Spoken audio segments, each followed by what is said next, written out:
الحاجات دي في البيت دين وتربيه. عاوز تتكلم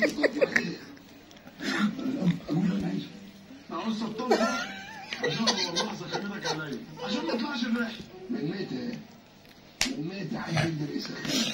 انت بتعمل ايه؟ يا اخي بقى كفاك بتعمل ايه؟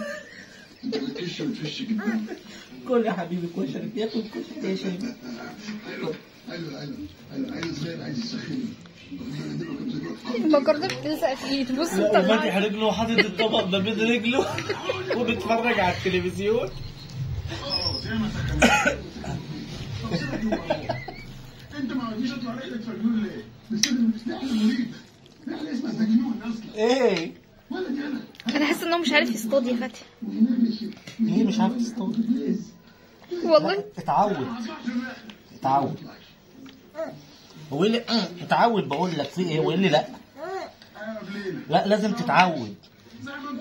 لا وتاكل بنفسك.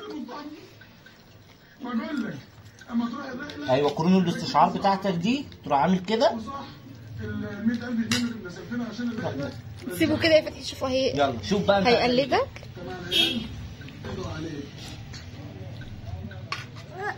لا حاول. عشان هنصرف على البنات. نصرف على البنات 100,000 جنيه. انا متجوز مربوحة بيسقف لك يا فتحي. هو لما انا جرسون؟ بيخلص بيسقف لك. هو انا جرسون بتسقف لي؟ انت بتشاور على اللي انت عايز تاكلها صح؟ ايوه في ايدك ايه؟ جبت لك احلى عيون جحا. طب استنى خد اهي. يلا انت لو شفته ستة. ايوه كده. انت كده اعتمدت على نفسك. كل بقى